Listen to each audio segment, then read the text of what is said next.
merci d'être là. Je m'appelle Julien, vous commencez à le savoir.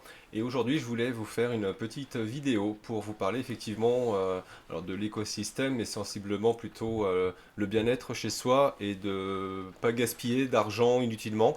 Donc le plus important, moi je rencontre depuis 20 ans des personnes effectivement qui me demandent des moyens de chauffage économiques. Alors oui, aujourd'hui il existe des choses plus économiques qu'avant. Alors ce que je mets en garde, c'est peut-être pas le premier investissement qu'il faut faire. Effectivement, un moyen de chauffage économique coûte relativement cher, mais à savoir que quelquefois, le premier investissement est plutôt l'isolation de votre maison. Ça, c'est la chose la plus importante pour commencer à faire des économies d'argent. Euh, Vous allez en premier lieu, pour moi, devoir isoler votre maison. Euh, Au niveau de l'isolation de la maison, vous avez aujourd'hui de l'isolation soit par l'intérieur, idéalement pour moi l'isolation par l'extérieur, où là on va éviter tout ce qui va être pan thermique, aussi bien en toiture que sur les façades. Le plus important effectivement est l'isolation de votre toiture, car tout le monde sait que la chaleur monte, et si votre toit est mal isolé, eh bien tous vos euros, donc tout votre chauffage va se partir par le toit. Plus on va isoler, hein, donc on parle de l'isolation et également on va parler des fermetures, hein, des visseries, de tout ce qui va être fenêtre, porte-fenêtre, porte, donc tout ce qui est pour fermer votre maison. Plus ça va, plus on habite dans des tupperwares, hein. Donc l'image est assez sympa, mais effectivement c'est le cas. On habite dans quelque chose de très hermétique, donc ça c'est top pour maintenir notre chaleur dans la maison. Il y a un inconvénient, c'est que si vous respirez dans un sac plastique, au bout d'un moment, vous allez voir qu'il va manquer d'air et surtout qu'il va y avoir énormément de condensation à l'intérieur. Donc, au moment de votre rénovation thermique, vous allez devoir penser effectivement à votre renouvellement d'air de votre maison. Le renouvellement d'air est très important pour tout ce qui va être polluant, effectivement, mais aussi pour votre confort et votre bien-être chez vous. Donc, en fonction du type d'isolation, n'oubliez pas la filtration. On va retrouver plusieurs systèmes, hein. On va avoir donc de la VMC simple flux. Si réellement vous faites une bonne isolation, faut oublier ce système de traitement de l'air. Il y a de la VMC hygro-réglable et de la VMC double flux. Le choix entre les deux va être essentiellement en fonction des possibilités de passer les gaines. Idéalement, pour moi, si vous faites une rénovation complète de votre maison avec une isolation type par l'extérieur, donc quelque chose de très bien au niveau de l'isolation, moi je vous conseille de prévoir à ce moment-là la pose d'une VMC double flux. Là, vous allez avoir plusieurs avantages de la double flux. Votre air qui va rentrer dans votre maison va être en premier lieu filtré, donc tout ce qui va être allergène va être bloqué, tout ce pollen par exemple. Et également, on va réchauffer l'air qui va être insufflé dans votre maison du fait qu'on va aspirer l'air vicié pour l'extraire vers l'extérieur. Et là, on va passer donc dans un système, un échangeur qui va réchauffer votre air frais, donc votre air extérieur, votre air neuf, qui va, si vous voulez, croiser par un système de filtre et d'échangeur pour être réchauffé et être ensuite insufflé dans votre maison. Donc ça, c'est vraiment très bien, aussi bien au niveau coût de chauffage, économie et effectivement qualité d'air.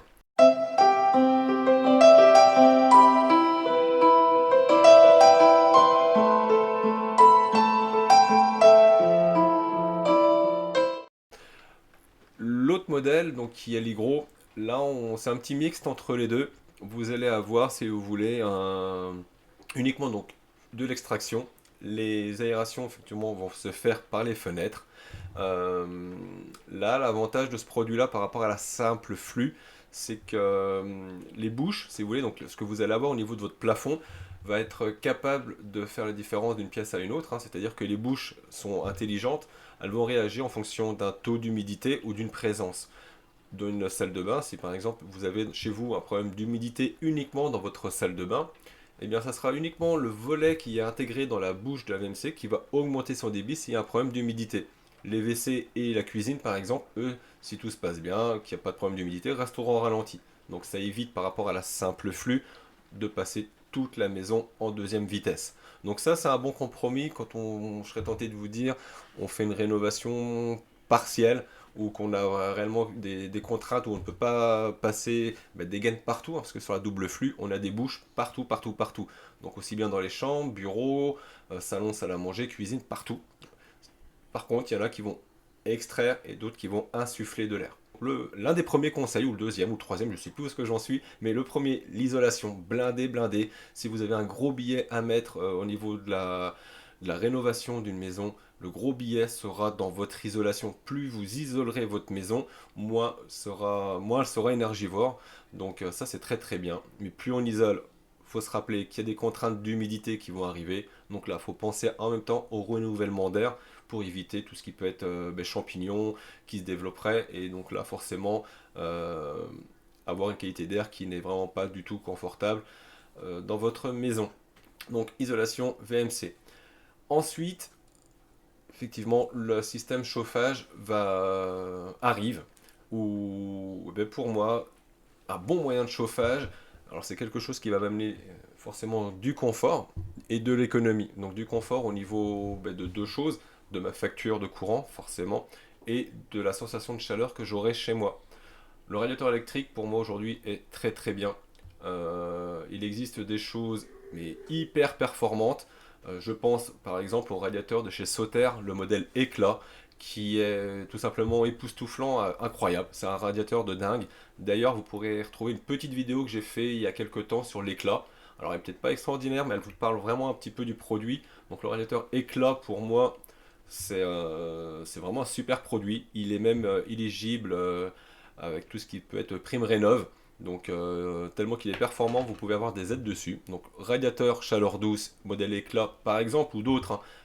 Mais voilà, système chaleur douce, c'est vraiment très très bien. C'est pas forcément donné, mais ça amène un confort et donc un confort sur le coût de consommation et sur votre sensation de chaleur, votre confort de chaleur chez vous.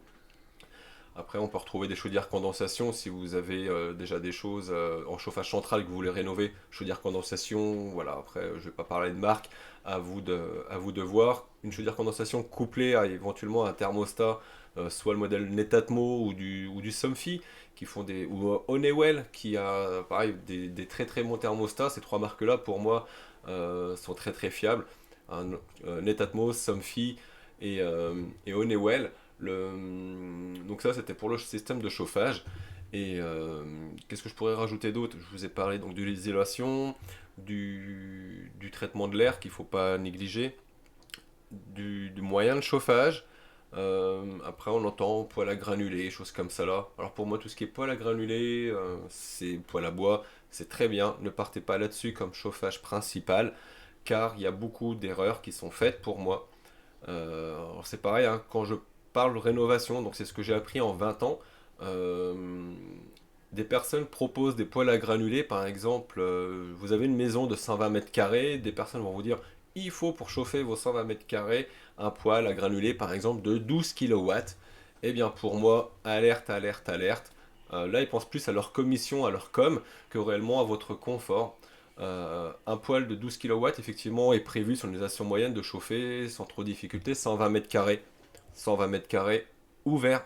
C'est-à-dire que si vous avez un salon salle à manger, par exemple, de 45 mètres carrés, c'est pas parce que vous allez mettre un poêle de 12 kilowatts que vous allez réussir à diffuser de la chaleur partout dans votre maison. Sinon, on ne se serait jamais embêté à mettre des radiateurs, par exemple, dans toutes les pièces de la maison. On aurait centralisé tous les radiateurs dans une petite pièce et on aurait eu de la chaleur partout dans la maison. Là, voilà, ça permet peut-être de vous éclairer. Malgré que ce soit de la chaleur sur un poêle à granulés qui est pulsé, on va monter très vite votre pièce par exemple de 45 mètres carrés. Donc une fois que vos 45 mètres carrés seront atteints en température, le poêle va descendre en régime, voire éventuellement se couper, mais sans s'occuper de ce qui peut se passer au fond de votre maison. Alors des personnes vous disent, il n'y a pas de problème, j'ai la solution, je vais prendre un thermostat que je vais brancher sur le poêle à granulés et on va le déporter. Oui, ok. Effectivement, à ce moment-là, vous aurez si votre température de consigne est 21 degrés, vous aurez les 21 degrés au fond de votre maison. Par contre, dans la pièce où sera installé l'appareil, ça va être une vraie fournaise. Donc, est-ce que le confort, vous l'avez? Pour moi, vous l'avez absolument pas, du fait que vous êtes... Alors, vous serez bien, vous aurez 30 degrés dans la pièce où poêle sera, vous serez devant votre film, ça sera très très bien, vous allez vous lever pour aller dans votre cuisine, vous servir un verre d'eau, ou dans votre cuisine, il fera peut-être 21, 22 degrés, qui fera bon, et là, vous arriverez à vous dire, waouh, ça caille. Donc, quand vous allez vous promener dans votre maison, un coup, vous aurez très chaud, un coup, vous aurez froid. Donc, est-ce que c'est judicieux? Non. Le mettre un poêle à granulés, il faut calculer la puissance de son appareil par rapport à la pièce ouverte dans laquelle vous allez le mettre. Une porte de 80, c'est fermé. Considérez que c'est quand même un mur. L'air a beaucoup de mal à circuler. Si vous l'avez couplé à une double flux, donc ce que je parlais juste avant, alors pareil, la double flux n'est pas un moyen de chauffage, mais ça va vous permettre quand même un petit peu de rendre un peu plus homogène la température dans votre maison. Mais restez dans la calcul de votre puissance de poêle sur la pièce où il va être installé. Une pièce de 45 mètres carrés, pour moi, un 5 kg, 5 kg 5, c'est largement suffisant. Ne dépensez pas plus d'argent pour un gros poêle. De toute façon, quand ils vous l'installeront, ils vont le brider, ils vont changer les réglages au niveau où changer les réglages usine, tout simplement pour le brider et essayer qu'il fonctionne correctement. Donc finalement, vous aurez dépensé plus d'argent pour quelque chose qui ne vous sert à rien. Après, il existe des poêles canalisables où là, on peut monter un petit peu en puissance du fait que sur certains poêles, on est capable de monter, de pousser de l'air, si vous voulez, par le biais d'une gaine de 6 mètres, voire certains à 8 mètres. Mais voilà, on va pouvoir chauffer éventuellement deux pièces qui sont attenantes pour rendre un peu plus homogène la température.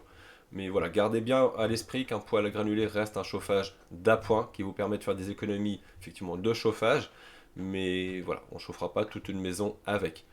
Donc voilà, là je pense que je vous ai fait un petit peu des choses, hein. Donc l'isolation qui est importante, c'est le premier point, blinder votre isolation intérieure, extérieure, la toiture qui a son importance terrible, donc le plus gros billet, l'isolation, votre moyen de renouvellement d'air, parce que si vous isolez et qu'on n'équipe pas la maison d'un système pour renouveler l'air, eh ben, ça va partir un petit peu en cacahuète, hein. Donc isolation, VMC, donc traitement de l'air, et moyen de chauffage. Pour moi, électrique. Après, vous pouvez voir, il y a le système électrique, pompe à chaleur, hein, donc RO en fonction des régions, pourquoi pas de la RR. Dans le nord de la France, moi je le déconseille. Je le conseille plutôt effectivement pour dans le nord de la France pour votre confort en été, pour pouvoir climatiser une pièce ou voir la maison. Là, il y a Samsung qui fait des choses vraiment très très bien au niveau qualité avec les modèles Winfrey, donc la clim Samsung Winfrey.